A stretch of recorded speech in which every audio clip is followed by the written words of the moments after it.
Tonight on News 5 Live, stevedores threaten strike action over redundancy packages and new CBA.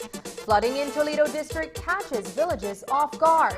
Police officers get the jab. Orange Walk officers at 90% vaccination. And tourism is up and crime is down in Keycaulker. These stories and more coming up in tonight's newscast. Good morning, sweetie. It's time for school. Are you a teacher or public sector employee who is thinking of owning your new home? Get the keys to your new home with Belize Bank's all-inclusive mortgage, the best financing option in Belize for your new home purchase or construction. Inclusive of all mortgage-related fees, no down payment, affordable terms, amazingly low interest rates. Visit our nearest branch to speak to one of our financial advisors to discuss how you can be one step closer to owning your new home. Some conditions apply.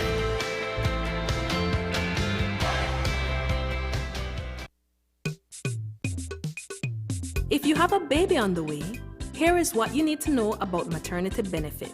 It includes both an allowance for 14 weeks and a grant, which is a lump sum of $300. The basic requirements are: you must be employed, you must have at least 50 paid contributions, and you must have continuous contributions leading up to delivery. To apply, a licensed doctor certifies the expected date of delivery. The employer completes the salaries record. Submit your completed claim form as soon as possible. After giving birth, submit your continuation claim no later than 3 weeks after delivery.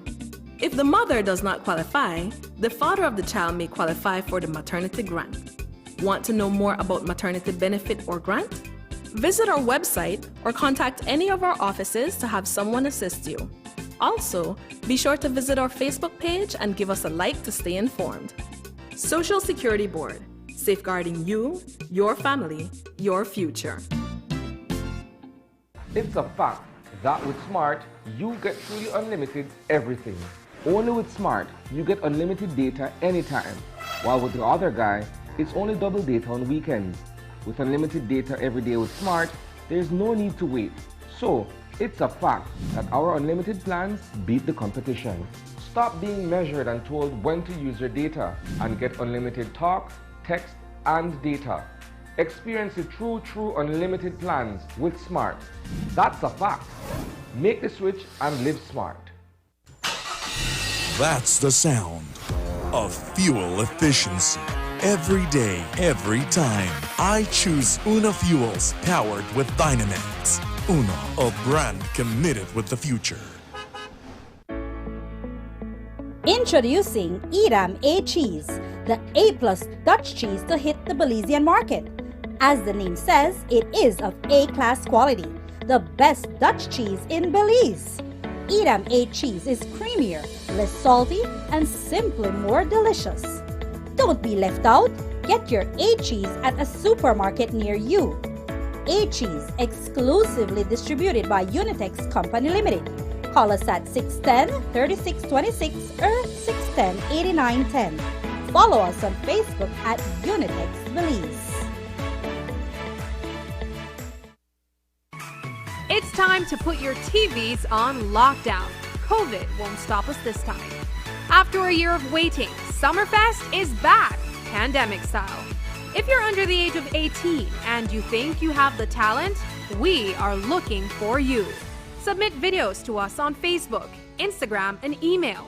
Or join us here at Channel 5 on Coney Drive to audition from July 26th to 30th from 10 a.m. to midday. Be a part of Summerfest 2021 and show Belize your talent.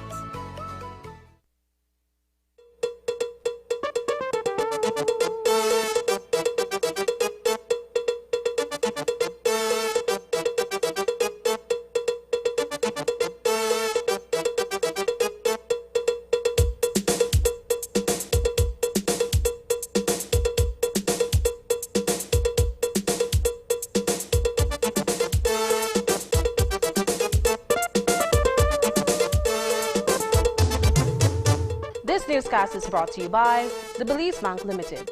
Our country, your bank. Good evening and welcome to News 5 Live for Wednesday, July 14th. I am Sabrina Daly. Tuesday night's heavy rains and cooler weather might have been good sleeping weather for some, but the deluge caught many in the Toledo district off guard. Today they were scrambling to secure livestock, figuring out how to get across flooded roads and bridges, or finding themselves cut off from the main road or their neighbors. Many villagers have been posting images to social media, calling out for assistance, or just sharing their situation. News 5's Paul Lopez has the story of the tropical wave and how it brought torrential rain to the south. Morning, Belize. This is how San Vicente looks this afternoon. One of the houses has been flooded and it's halfway of the building.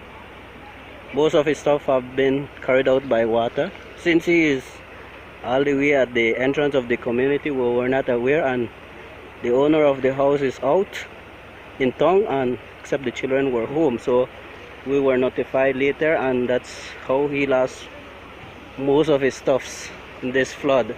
This is the first ever flood we have seen in this community. The bridge is underwater right now. Incessant rain overnight led to flooding in communities across the Toledo district. From last night, we have steady rain coming up to this morning. About 7, 8, I start to see the water coming up very fast, and maybe it took about half an hour to an hour where it really top gallon the bank, and go right over on the farm where I have to move all the livestock, the sheep, the horse, cows, chicken. No, we haven't expected this rain to come sudden, and at this time, I have moved my family out for a higher ground to my neighbor who is a bit about a mile from us.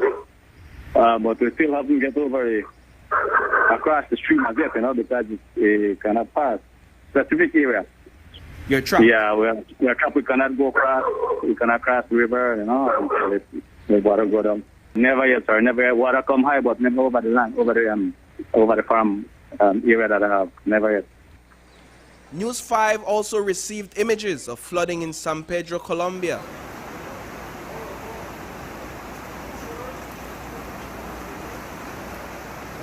Chief Meteorologist at the Belize Met Office, Ronald Gordon, explained that the heavy rainfall was caused by a tropical wave passing over the country and intensifying into last night, affecting mainly the south.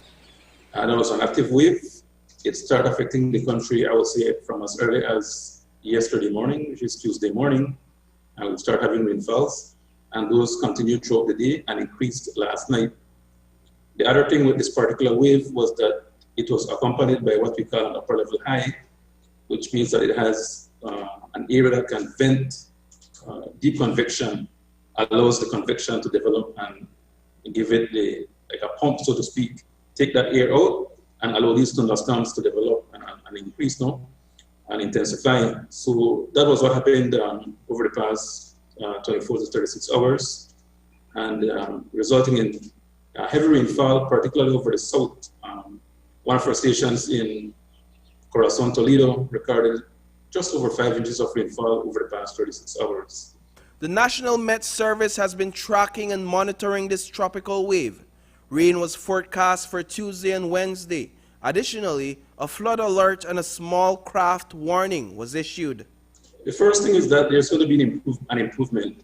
As I mentioned, the axis of the wave is now to the west of us, so it's moving away. And as a result, conditions are going to improve. However, the south in particular will have lingering moisture behind, and we can expect at least another 1 to 2 inches of rainfall between this afternoon and tonight, decreasing further tomorrow, Thursday. However, we do see another tropical wave coming in our way towards the weekend, around Saturday or so. And so that will eventually lead to another slight surge in moisture late Friday going into Saturday.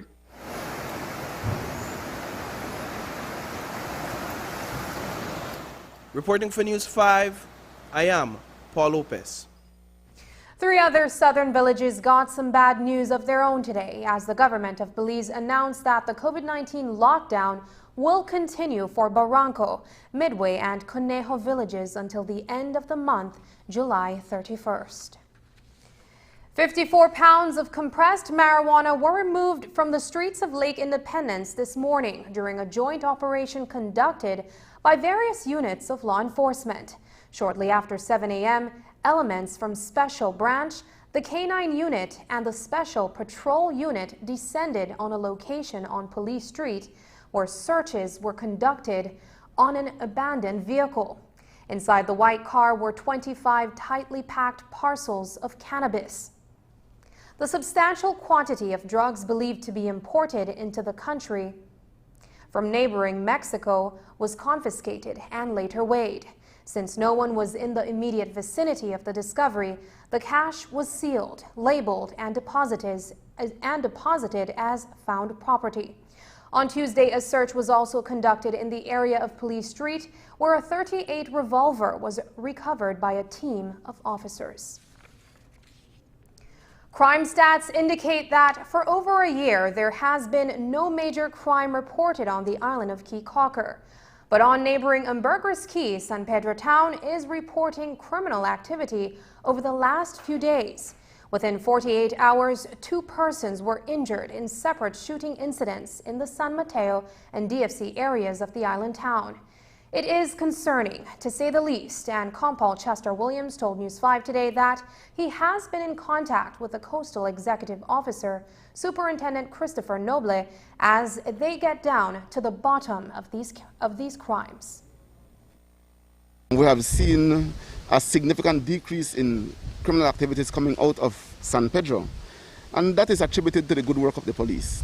And yes, now I can say that over the past few days we have seen a couple of shootings, and myself and Mr. Noble are in direct communication trying to find ways to address those issues. And we do found out that the players in at least one incident are from the mainland. And so we're looking at what can be done. I know we have certain things planned. I'm not going to divulge to the public at this time.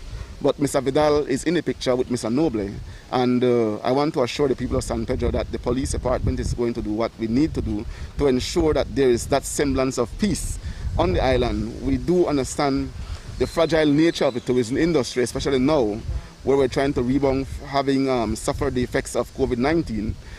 That the last thing tourists would want is that to hear that we're going to a place where crime is on the increase. And so in order to ensure that we continue to make the island and the country attractive for tourists, we need to make sure that the safety of the people and the safety on the island of Ambergris Caye is at the best. The Christian Workers Union issued a 21-day notice of intended strike action to the Port of Belize Limited on Tuesday. The letter, addressed to the Minister of Labor, Oscar Requena, notes that the union has sought to resolve a number of matters with PBL, but to no avail.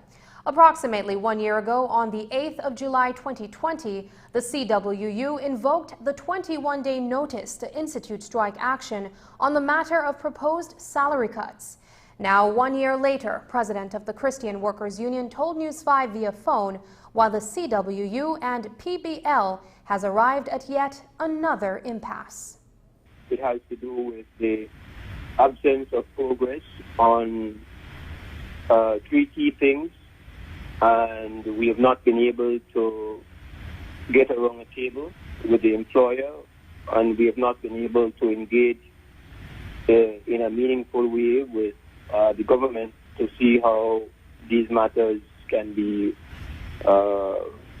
resolved, or we can make forward motion on them. So the three things are the matter of the ASR BSI move to Big Creek from PBL, which will have a very severe impact on our members who have been dealing with sugar, offloading sugar for decades. Secondly, we have not been able to get negotiation with the employer as it relates to the staff who still have a CBA negotiation that has been stalled, and they are working on a CBA that's from 2003. And thirdly, we have not been able to get confirmation of the new stevedores who are to be placed in gangs according to a CBA and who are to become registered stevedores. That has not been confirmed by the employer, and we have not been able to get any progress on that. We have made all attempts to engage. We have sought out all the offices that we think are relevant. The last meeting we had was one that was facilitated by the Labour Commissioner, and she acted as a mediator and engaged the employer, and the employer did not provide any response, and so we felt that we needed to, because of how limiting the Essential Services Act is, that we needed to put into motion the 21-day notice of intended industrial action. And while 3 unresolved matters are listed in CWU's letter to the Minister of Labor, the pending move by ASR BSI to transfer its sugar operation from Belize City to Port of Big Creek is, according to Hyde, the issue that triggered the impasse. While CWU is looking to get confirmation on the filing of container gangs and a date to resume negotiations for a new collective bargaining agreement, Hyde says the move could cost stevedores up to 40% of their salaries. The union is also questioning the legality of the sugar company's intent to relocate to the Big Creek port. Hyde says an MOU signed between GOB and the Big Creek port back in 2006 does not allow ASR to move to the Big Creek port. We went through an entire mediation that was facilitated by the Labour Department to establish why we feel justified that we should have a negotiation that settles on a redundancy package for stevedores who will lose half of their earnings because they work containers, they work sugar. Right. And we view the loss of sugar to be the equivalent of redundancy. Right. Because of the impact on their earnings. We obviously the employer did not share this view when we were at the Labour Department's office in March of 2020. But we, under the guidance of the Ministry of Labour, this matter was set upon, and we believe it is our view that this is the understanding we have between us. What we want to do is to sit around a table. That's what we have been asking the employer to do. Let's talk sugar. And so this whole impasse, this whole standoff is based on that reluctance. Right. We don't know. Obviously, we are starting to get a sense, but we are starting to have to interpret little words here, little actions there of what their position is. But we have not sat around a table. And so, because we've been denied that opportunity to talk this, to negotiate the staff's CBA, which is a separate bargaining unit, we are forced to do what it is we consider to be the option of last resort, and that is to look at a shutdown. News 5 attempted to get comment from the Port of Belize this afternoon, but we were told the CEO and Deputy CEO were in a meeting. Coming up, a stern warning for those purporting to be doctors from the Minister of Home Affairs. Stay with us.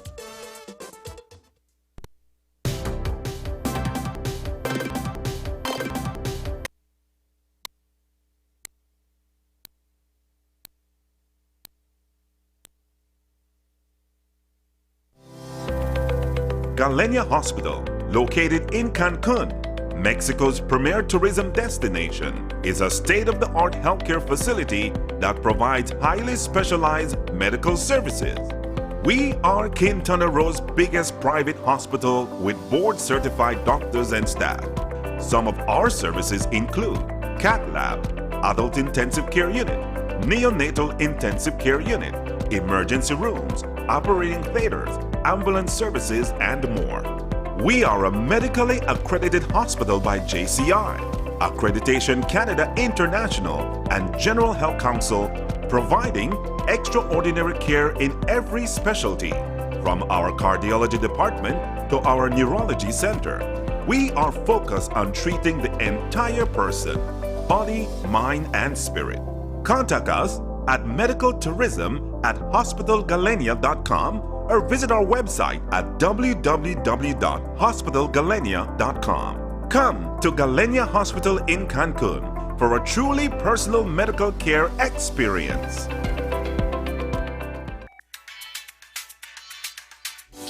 We all find ourselves reminiscing on life before COVID-19, roaming freely, embracing without concern, laughing and enjoying the splendors of life. My, how we miss those times. It's time to get vaccinated so we can all start doing the things we love with the people we love in the safest possible manner once again.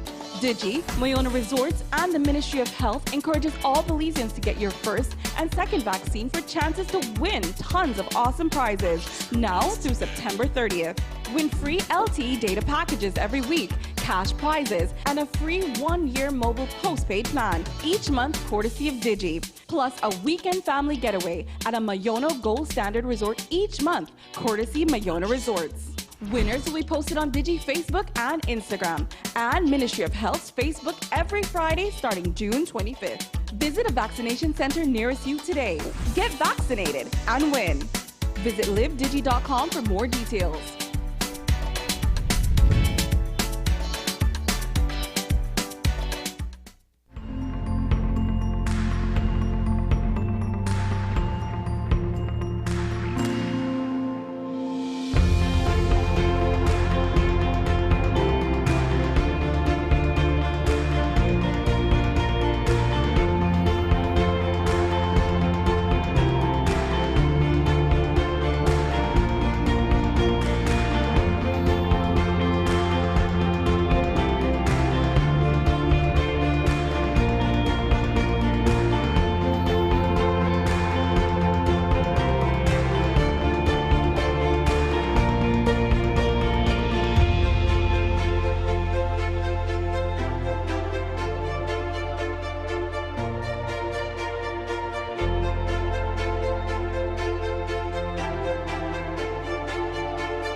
The vaccine is now available. We here at Our Friend G Life encourage you to take the vaccine. Belize, it's time to roll up our sleeves. I'm rolling up mine because I know what COVID can do to families. Because I want to go back to the way things were.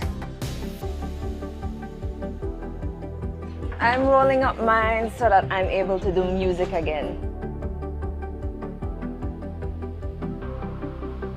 Because I want to protect my family. Things are slowly getting back to normal. The new normal, which includes getting vaccinated. Trust the facts. When your turn comes, take the opportunity to get vaccinated. Roll up or believe.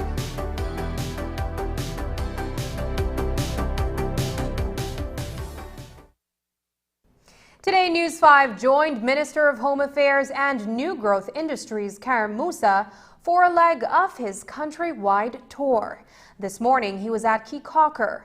We will have that story for you later in the newscast. But while we were with the minister, we asked him for comment on the anti-vaxxer group, Belize Rights and Justice Movement. I don't want to in any way be critical or bash the anti-vaxxers.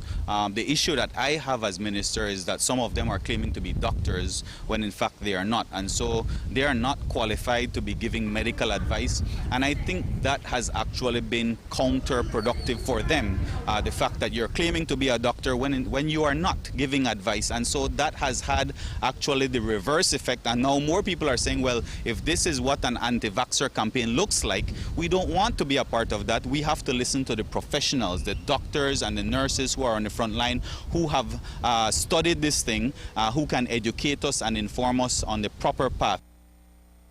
The president of the Belize Medical and Dental Association, Dr. Uldeen Wright, told News 5 on Tuesday that under the Belize Medical Act, any person purporting to be a doctor could face fines or even jail time. In that same vein, Minister Musa told News 5 that during his trip to the northern region, he found an astounding 90% of police officers in Orange Walk have been vaccinated.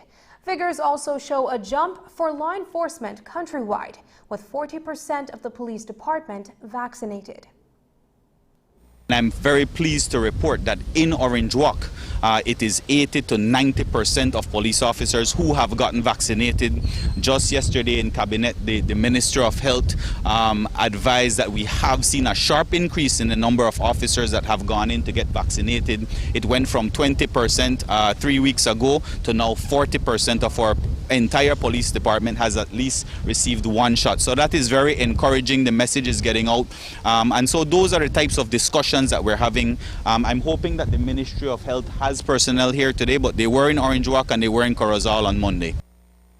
Minister of Home Affairs Karim Musa and his CEO Kevin Arthurs, along with Commissioner of Police Chester Williams and other members of the ministry, are on a countrywide tour, meeting with officers attached to formations in various municipalities. On Tuesday, they were in Corozal and Orange Walk, and today they headed to the coastal communities of Keycaulker and San Pedro. News 5's Dwayne Moody caught up with the delegation and files this report.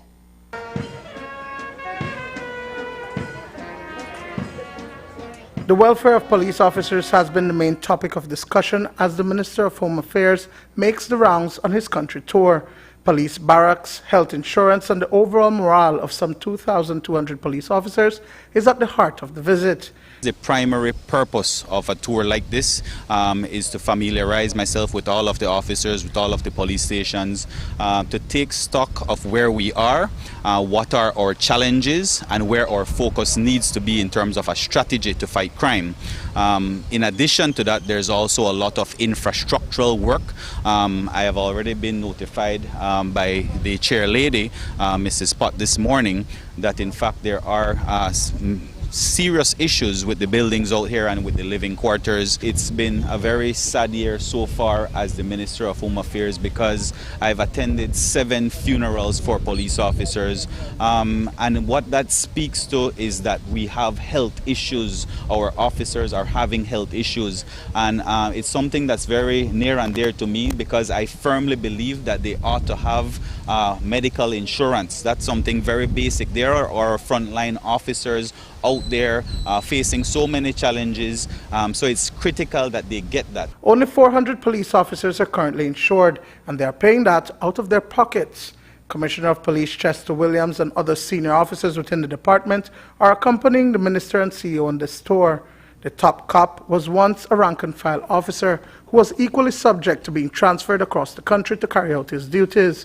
Now, from the highest office in the police department, he understands the concerns of the officers and wants to make that change. It is always important to make sure that the officers' morale is at an all-time high, and that could only be achieved by looking after personnel welfare. And so as a Commissioner of Police, I'm very grateful to have a minister who is hands-on, and he himself also wants to see that the officers do get the necessary equipments that they need in order for them to perform at optimal level.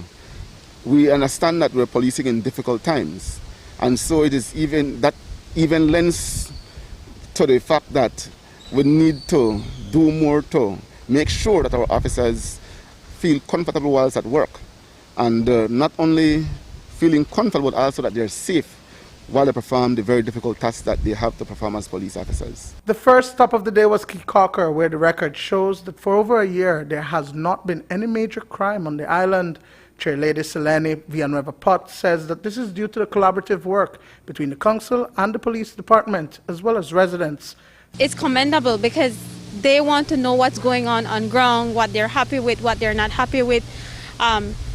They want to be the advocate for change, and I believe that coming out and seeing for yourself and knowing what's going on ground, that's the best way to make the change. Dwayne Moody for News 5.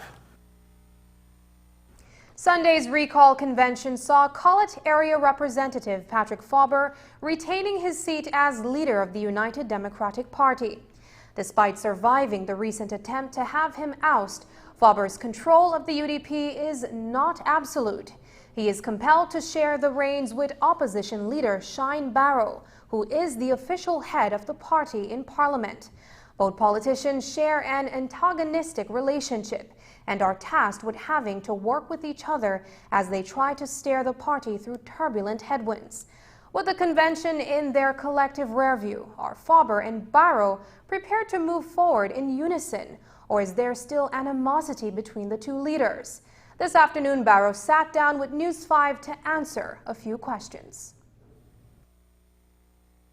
Well, we didn't really move on.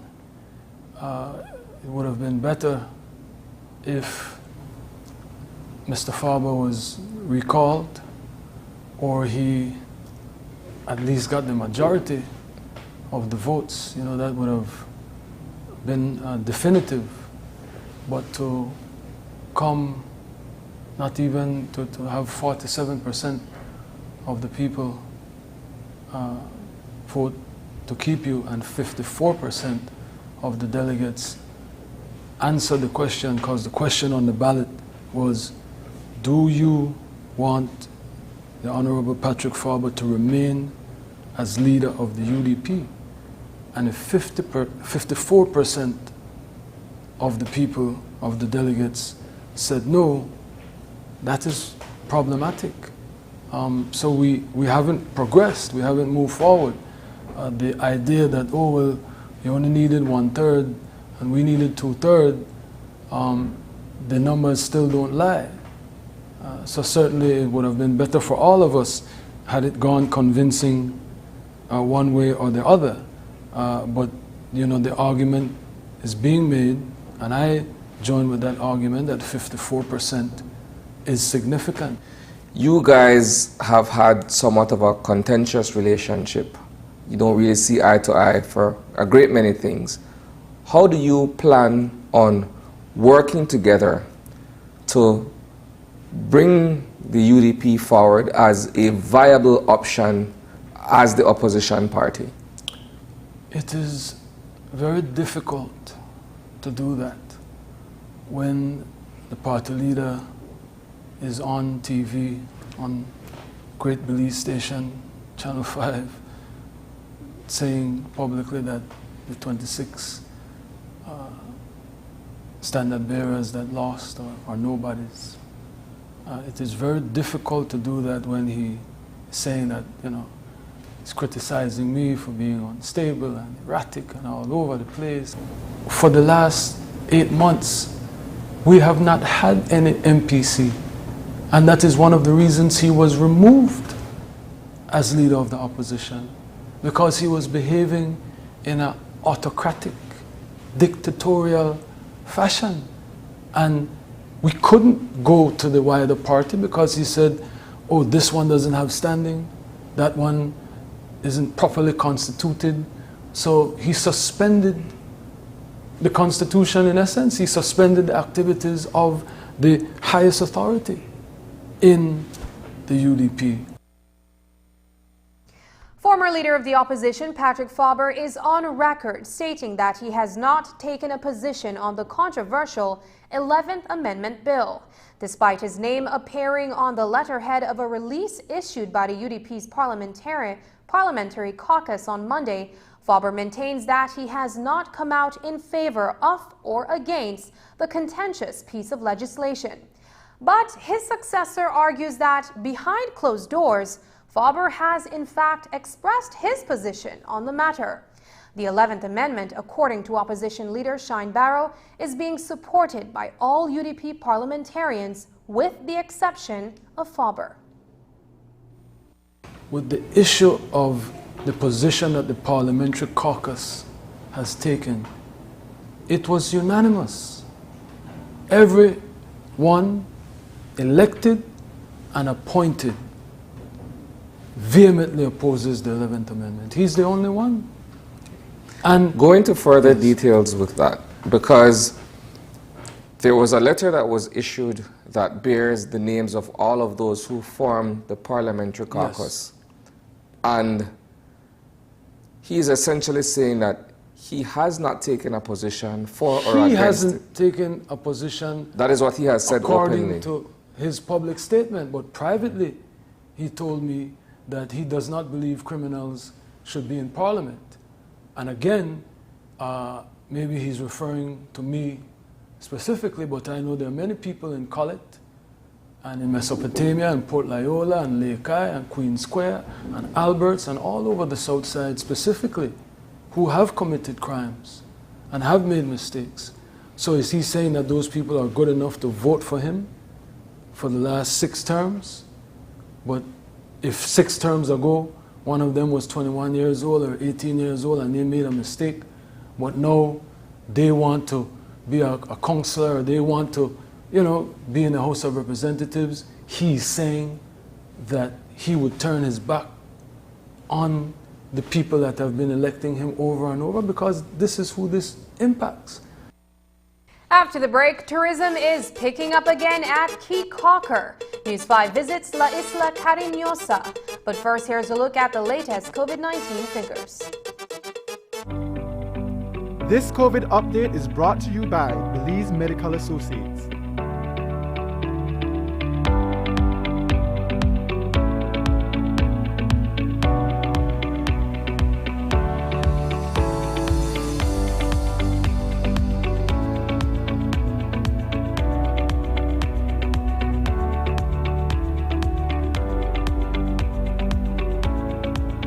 This COVID update was brought to you by Belize Medical Associates.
expand its internet coverage countrywide to help you live a smarter life. Our villagers are very happy. They are pleased to know that Smart went the extra mile to put a tower in our village so that our villagers can get live stream on their TVs and they can get their kids doing their online classes. I want to say to Smart, thank you for making it possible for us to get internet in Gardenia Village. We really do appreciate it. Smart continues to take the internet and mobile services to communities across Belize. Now save even more when you bundle your Smart broadband with Smart mobile services. Smart, bringing people together.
In exercise of the power conferred upon it by Section 7 of the Electricity Act, Chapter 221 of the Laws of Belize, and with the approval of the Minister, the Public Utilities Commission (PUC), the Commission hereby notifies the general public that it intends to enact a bylaw in relation to electricity procurement and power purchase.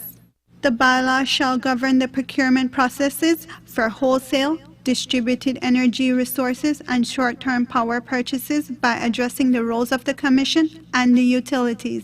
The bylaw seeks to secure public welfare, national security, and services at the best value for money. Further clarify the exercise by the Commission of its duties under the Public Utilities Commission Act and Electricity Act. Provide for increased conservation and efficiency of electricity resources by utilities and equitable retail rates for consumers, and detail the RFP and PPA processes. Regulatory tools to achieve the Commission's public interest mandate of setting tariffs for the provision of electricity service to the public. Members of the public are invited to give their comments by email info@puc.bz or post by 17 July 2021. The draft bylaw may be viewed in its entirety at the offices of the Commission at 41 Gabriel Lane, Belize City, or on the PUC website at www.puc.bz.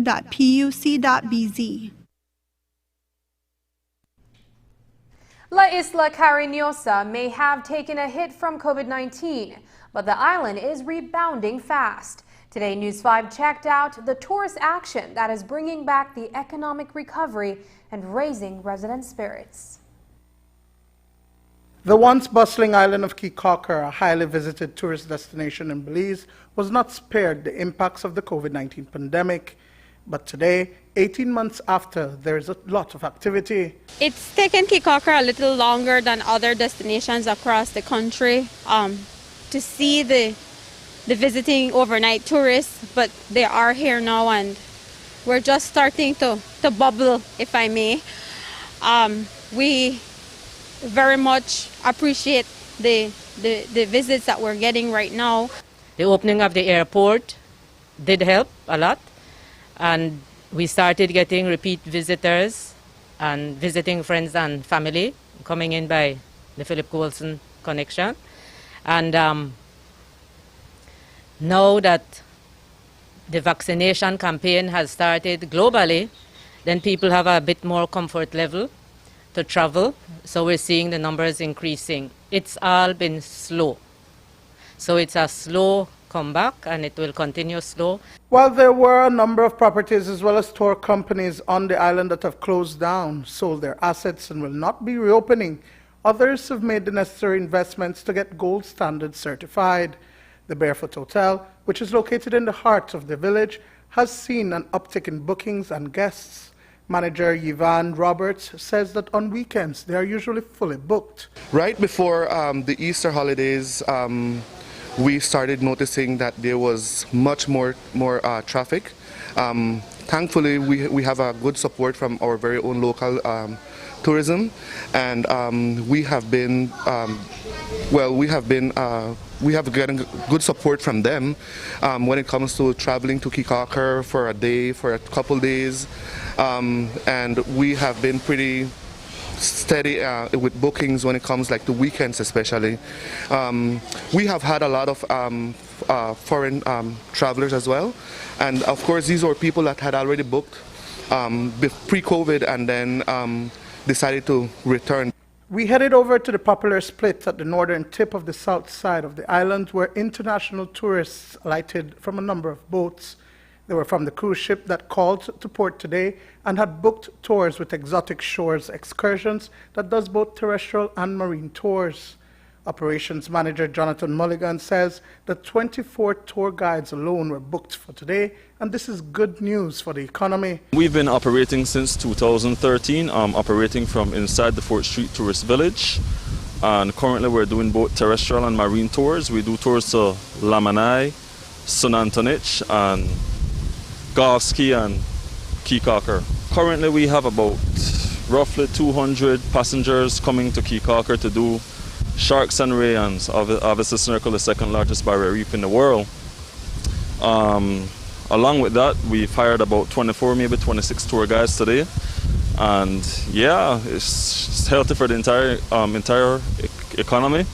It's more money spreading around the island and for everyone. No? The more ship comes, the better. More jobs for everybody, more money circulating around for everybody. So we're excited to be getting back on track and showing people a good time. Kickocker Village Chairlady Selene Villanueva Pot says that with 0 major crimes over the last year and no recorded positive COVID-19 case, the island is ideal for domestic and international tourists. Even though we're seeing an increase in numbers of tourists, both local and international, we're happy to say that we haven't had any positive cases. And of course, that's all a community effort. It's also the effort being put out by everyone trying to get vaccine. Again, we continue to ask the business community to be vigilant, to continue doing what they're doing. It's definitely a plus for us. We are a destination that have nil major crime and 0 COVID cases. It's pretty good for Kickocker, right? So we invite everybody to Kickocker to come and visit. We just ask that, follow the guidelines and we could all have a good time while you're here. Dwayne Moody for News 5. Just ahead, he says he helped with the investigation into a possible drug plane off Placencia. But now he can't get anyone to pay for his services. Details when we return. My name is Kenrick and I live in Belize City, and I'm employed as an agent for a company that does reservations for hotels from all over the world. Since amputation, my life has changed minimally. Yes, I don't have my legs to get around, but I have always been an active person. So I do things a little bit more deliberate, a little bit more slower maybe, but I still get it done. Let's say they say we're going to some restaurant, wherever. I need to call and say, do you have access for a wheelchair? And they say, yes, of course. Then I would ask the second question, can I get into your restroom with a wheelchair? And then 99% of the time they'll say no. I would like to encourage everybody who has a disability to not give up. Never, never, never, ever give up. Live and let live. Respect for all Belizeans.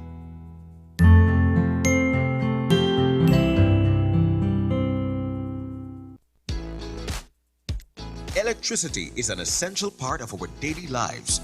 We use lights and household appliances every day, Therefore, we must ensure our homes are wired properly.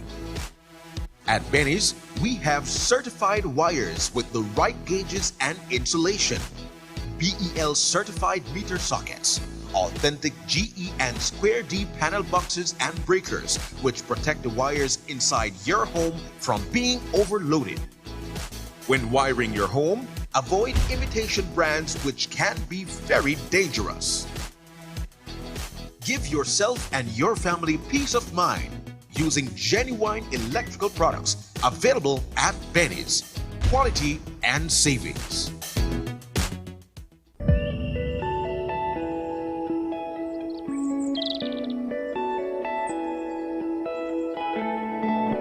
What is climate change?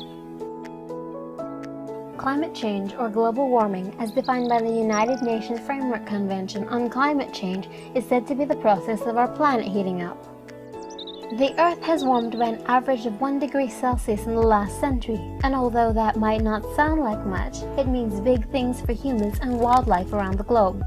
Rising temperatures is making our weather more extreme and unpredictable. Some impacts of climate change in Belize are flooding, drought, unstable weather patterns, and changes in seasons that affect agriculture, human, and wildlife activities. What is REDD+? REDD+ is a mitigation activity to reduce carbon emissions and increase carbon stock in the forest sector.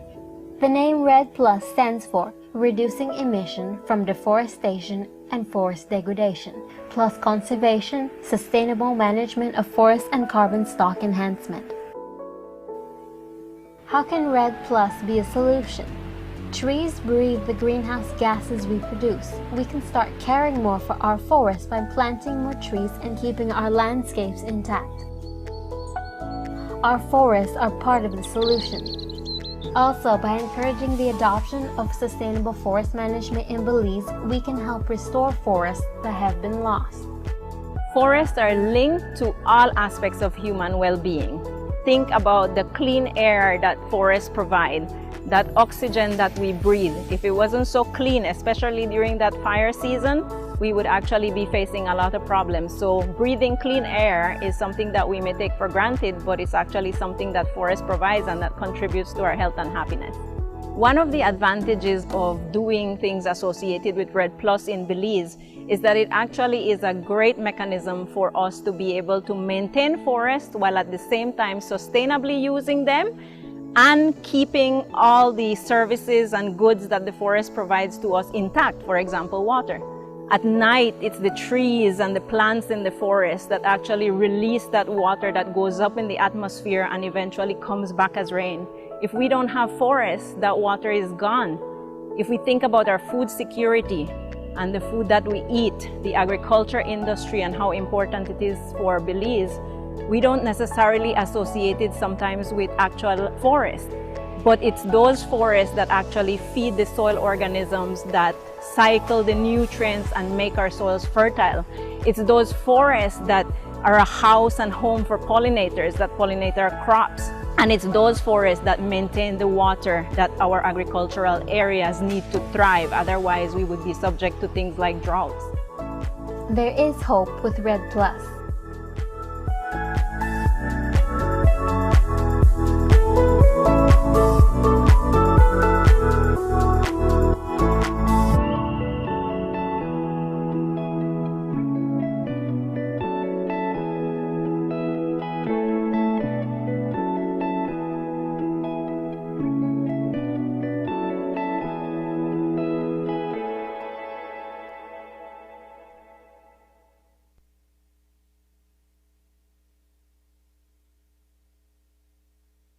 When a suspected drug plane went down in the waters outside of Placencia on Labor Day weekend, a former employee of the Department of Civil Aviation was hired at a moment's notice to assist with the investigation. Sean Young, whose employment contract was canceled by the Ministry of Blue Economy and Civil Aviation back in January, was contacted by a Belize Defense Force officer who sits on the Joint Intelligence Operations Command. That is the specialized task force that monitors the movement of suspected drug planes through Belize's airspace. Young, whose extensive qualifications include investigating aircraft accidents, was contracted to provide technical assistance in ascertaining the cause of the crash. Despite their being unable to locate the airplane's fuselage, Young was informed that he would be contracted by the team should they require further assistance. It was a job that was undertaken privately and, according to Young, was never put in writing, just an oral agreement, given the urgency of the investigation. It has been almost 2 months since the incident occurred, and an invoice forwarded to GIOC is yet to be fulfilled. Earlier today, News 5 spoke with Young, who explained what happened. A month and a half ago, the aircraft crashed in Placentia. Although that was a drug plane, it's historic that the Department of Civil Aviation assists, because civil aviation investigations are only done on legal flights, but you also can support the police, the JIAC and those people, which I had done in the past, which I had supported these people going on scenes and giving them a synopsis of what happened in my professional areas. No? So as far as that, when I received a call from a person from the, I would say the security forces, asking to help, and I don't want to reveal the person here, but that person asked me and I agreed, because being a former member of the BDF, I would have wanted to help the BDF in this case. But I informed him, I told him, look, I no longer work for civil aviation, I was fired, and that my services would cost. And I explained to him this was my cost for the day. He went to his superiors and he came back to me and said this was approved. So that same exact day, I was removed from my job that I have now, because I took on another job in another separate area, and I was removed from my job to go and assist these people. Got there and I did a technical briefing with them, and the next morning I went to Placentia and conducted a physical check of the wings that were found. According to Young, he was surprised at the response when he asked the leader of the investigative team why the Department of Civil Aviation was not involved, since they would occasionally assist in these kinds of inquiries. During that time, I ended up asking them, well, why is it that the civil aviation is not assisting you guys? And their answer to me was, when they check with civil aviation, they told them they have to find the rest of the plane.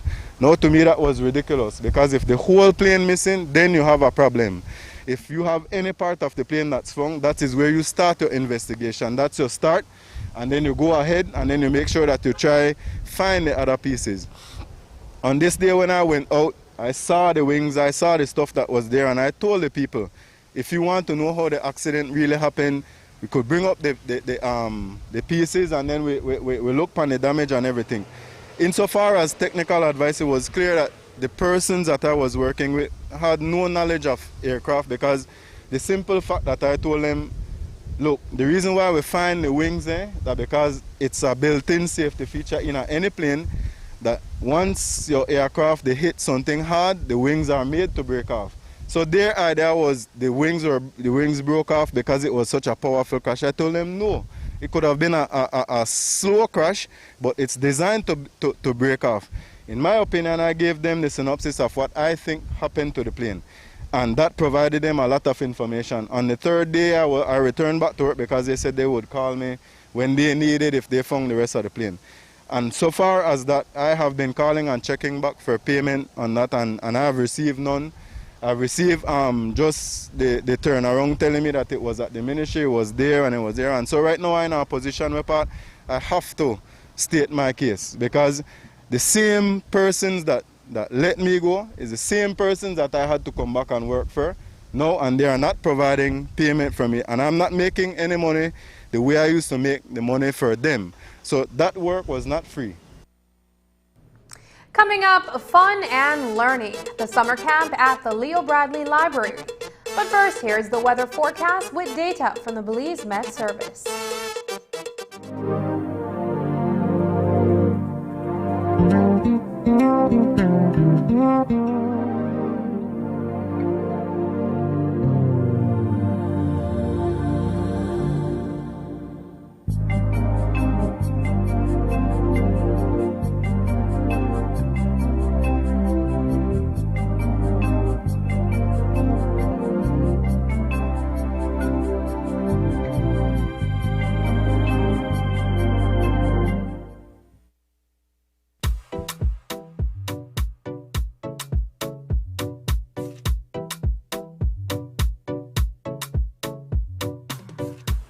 make no sense at all. No kind of sense. That Belize video when I have that sign up there in China for. That not in your Chinese at all, that in Spanish. You understand what it said then? Yeah. It said wear your face mask properly, cover your nose and your mouth. Will help prevent the spread of COVID to others. Together we could make Belize safe. Wear your mask properly over your mouth and nose to protect yourself and others. Together we can keep Belize COVID-19 safe.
I was 17 and in love, and I thought he loved me too.